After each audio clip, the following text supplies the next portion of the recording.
Hey there, this is Heather with TwoBlooms.com, here to show you the importing process in Lightroom Classic CC. Now this is also compatible for the standalone versions of Lightroom Classic, and not much has changed since the Classic CC updates. So if you are using Lightroom CC, this is not the same process. So we are going to be working in Classic CC and the standalone Classic versions. Okay, so when you're importing your photos, you put in your SD card or your photos onto your hard drive and you click import, or if you just plug in your SD card reader onto your computer, this screen is going to pop up.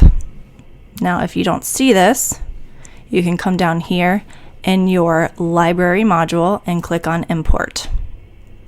And once you have some photos that are ready to be imported, this is going to show up. If it doesn't, you can come over here to this this drop down menu and you can import from anything on your computer or your hard drive. I am importing from my Nikon D780, so I'm going to go ahead and choose that. And we're going to go over all of the options over here.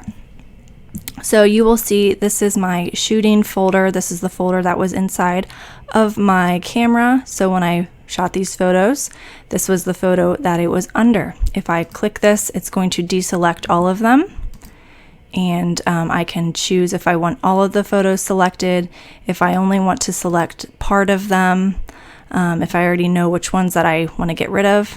By looking through these previews, I can just go ahead and unselect those, but I'm going to select all of them for the purpose of this video. Okay, so then you come up here and you see copy as DNG, copy, move, and add.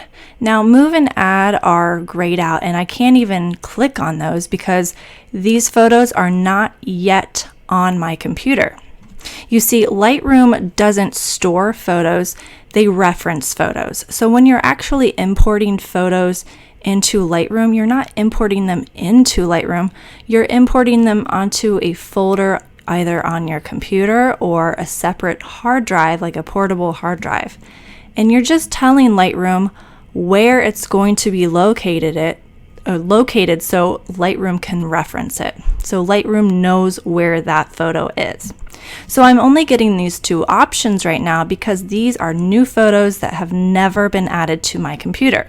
Now, if you already have photos that are on your computer and you want Lightroom to reference them, then you can move them or add them. Generally, you're going to want to add them to your Lightroom catalog because moving will just move them to a new space on your computer. Right now, I'm going to be using copy because I want Lightroom to copy these photos onto my hard drive.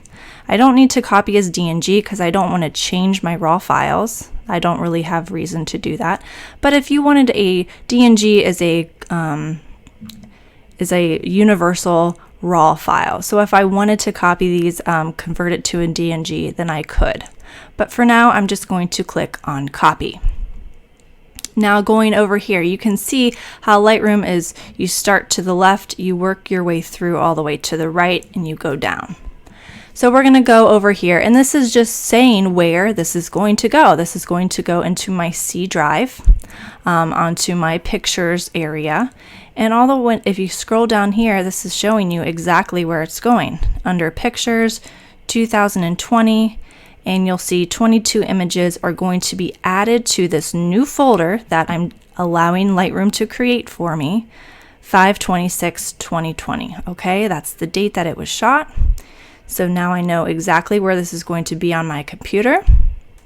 And there's all these other options as well. So we have file handling. I'm going to leave my previews at minimal because if you have them embedded or standard, they just eat up a lot of memory. And especially when you're working with raw files, that's going to slow your Lightroom down. So I like to work as quickly as possible.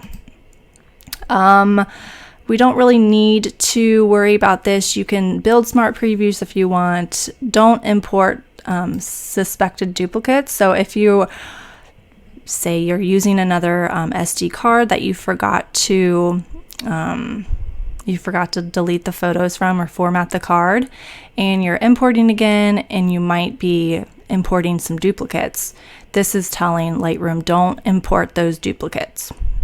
You can also make a second copy, like backups, if you would like to, and you can add these to collection. So collection in your Lightroom develop, or your Lightroom catalog is, you can add this to a collection, an existing collection that you have, or you can create a new collection. So when I add collection, I can actually add this, let's just say YouTube. And once that's imported, I will show you where that shows up. Now I can minimize that. And file renaming, this is just all personal preference. If you want to rename your files, you can. If not, they will just be named as so. Renaming them, you have all of these different options: custom name, date, file name, and you can also do just a regular custom name. Okay. Down here, apply during import, you can actually apply presets during import if you would like. These are all of the import presets that I can use. I usually don't do this unless I have a really a photo session that has a very similar lighting, and I just know looking at it that it would look good with a certain preset, but I generally don't do this. Metadata, you can actually apply that during import, but you don't have to. You can always change that later. And I already showed you the destination, which it will be going to on my computer. So once you are ready, all ready to go, you click on import. And since these are raw files, it might take a few minutes.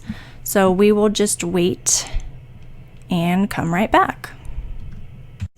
All right, now that we have imported all of these photos, you'll see them in your library module under the folder that you imported in. So this was a successful import. I have all 22 images here on the film strip here under the 526 folder. And now they are all ready to be worked on in the develop module. Now, since I added these to the collections, I can come down here and under my collections, I'll scroll all the way down to my YouTube collection, and you can see how they have been added. So perfect if you want to add collections upon import.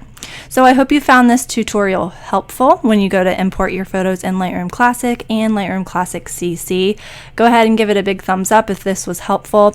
And remember, when you are importing your photos, just remember to work from the left to the right and down. And if you go through each step, it's really not that complicated. And feel free to come view this video for your reference at any time. So thanks for tuning in, and I will see you next time.